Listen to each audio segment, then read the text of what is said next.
CM Jaganmohan రెడ్డికి సమీప బంధువు మాజీ మంత్రి బాలినేని శ్రీనివాసరెడ్డి వైసీపీకి గుడ్ బై చెప్పబోతున్నారా? ఒకసారి కంటతడి పెట్టి మరోసారి ముఖ్యమంత్రిని కలిసి తనకు కంఫర్టుగా లేదని పదే పదే చెబుతున్న బాలినేని ఈసారి పార్టీ వీడాలని నిర్ణయించుకున్నారా? అవుననే సమాధానం వినిపిస్తోంది. ఒంగోలు నియోజకవర్గం నుంచి బాలినేని ఎమ్మెల్యేగా ప్రాతినిధ్యం వహిస్తున్నారు. అయితే ఆయనకు ఈసారి ఒంగోలు టికెట్టు ఇవ్వరనే ప్రచారం జరుగుతోంది. గిద్దలూరు లేదంటే మార్కాపురం నుంచి పోటీ చేయాలని వైసీపీ అధిష్టానం ఆయనకు సూచించినట్టు తెలుస్తోంది.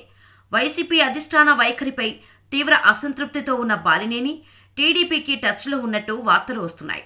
అదే సమయంలో చంద్రబాబు నాయుడు కూడా బాలినేని విషయంలో సాఫ్ట్గా స్పందించారు. శుక్రవారం మీడియా కాన్ఫరెన్స్ నిర్వహించిన ఆయన వైసీపీ నుంచి ఎవరైనా వస్తే ఆలోచిస్తామన్నారు. బలమైన నేతలను పార్టీలో చేర్చుకుంటామనే సంకేతాలిచ్చారు. మంత్రివర్గంలో మార్పులు చేసినప్పుడే బాలినేనికి వైసీపీకి మధ్య దూరం పెరిగింది. మంత్రి పదవి నుంచి తప్పించడంతో ఆయన అలిగారు.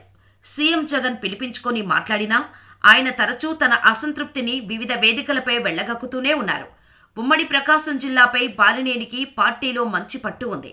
కానీ వైసీపీ అధిష్టానం ఆయన ప్రాధాన్యతను తగ్గించడంతో హర్టయ్యారు.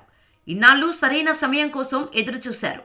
ఇప్పుడు తను పోటీ చేసే స్థానాన్ని మార్చే ప్రయత్నాలు జరగటంతో ఇక వైసీపీని వీడేందుకు సిద్ధమయ్యారని టాక్ వినిపిస్తోంది.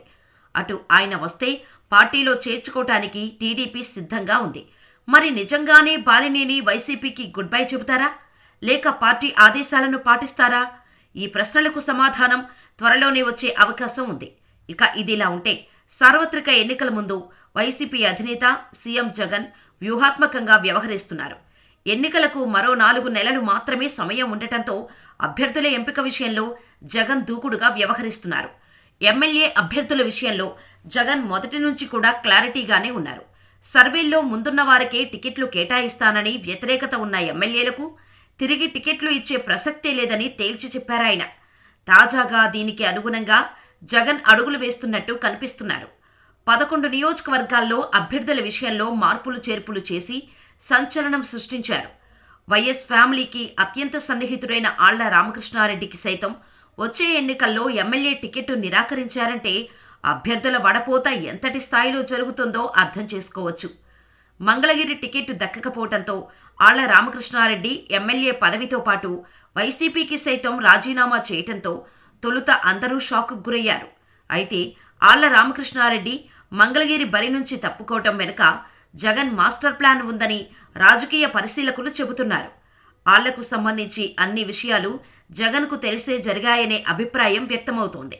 జగన్ సూచనతోనే ఆళ్ల పదవికి రాజీనామా చేసినట్టు విశ్వసనీయ సమాచారం. 2014లో మంగళగిరి నుంచి తొలిసారి ఎమ్మెల్యేగా గెలిచిన ఆళ్ల 2019 ఎన్నికల్లో ఏకంగా అప్పటి ముఖ్యమంత్రి తనయుడు మాజీ మంత్రి నారా లోకేష్ మీద పోటీ చేసి ఘన విజయం సాధించారు. 2019 ఎన్నికల తర్వాత మంగళగిరి నియోజకవర్గం స్వరూపమే మారిపోయింది. అమరావతి నుంచి రాజధాని తరలిపోవటంతో అక్కడి ప్రజలు స్థానిక ఎమ్మెల్యే అయిన ఆళ్ల రామకృష్ణారెడ్డిపై ఆగ్రహం వ్యక్తమవుతోంది. ఇదే సమయంలో నియోజకవర్గంలో ఆళ్ల రామకృష్ణారెడ్డి తీవ్ర వ్యతిరేకతను ఎదుర్కొంటున్నారు. పలు సర్వేల్లో ఇదే విషయం వెల్లడైందట. పైగా ఈసారి ఆళ్లకు టికెట్ ఇస్తే రెడ్డి సామాజిక వర్గమై ఆయన్ను ఓడించటానికి సిద్ధపడిందని విశ్వసనీయ సమాచారం. దీనిని ముందే గ్రహించిన జగన్ సైలెంట్గా ఆళ్లను పక్కకు తప్పించారనే టాక్ అధికార పార్టీలో వినిపిస్తోంది. ఇదే సమయంలో చేనేత వర్గానికి చెందిన వారు మంగళగిరి నియోజకవర్గంలో అధిక సంఖ్యలో ఉండటంతో ఆ సామాజిక వర్గానికి చెందిన గంజి చిరంజీవికి నియోజకవర్గ బాధ్యతలను జగన్ అప్పగించారు. ఈ నిర్ణయంతో రెడ్డి సామాజిక వర్గాన్ని శాంతపరచడంతో పాటు చేనేత వర్గానికి చెందిన వ్యక్తికి టికెట్టు కేటాయించి వారికి ప్రాధాన్యత ఇచ్చినట్టు అయిందనే అభిప్రాయం వ్యక్తమవుతోంది. మొత్తానికి ఆళ్లను సైలెంట్గా తప్పించడంలో జగన్ ప్లాన్ వర్కౌట్ అయినట్టే కనిపిస్తోంది. చూడాలి మరి.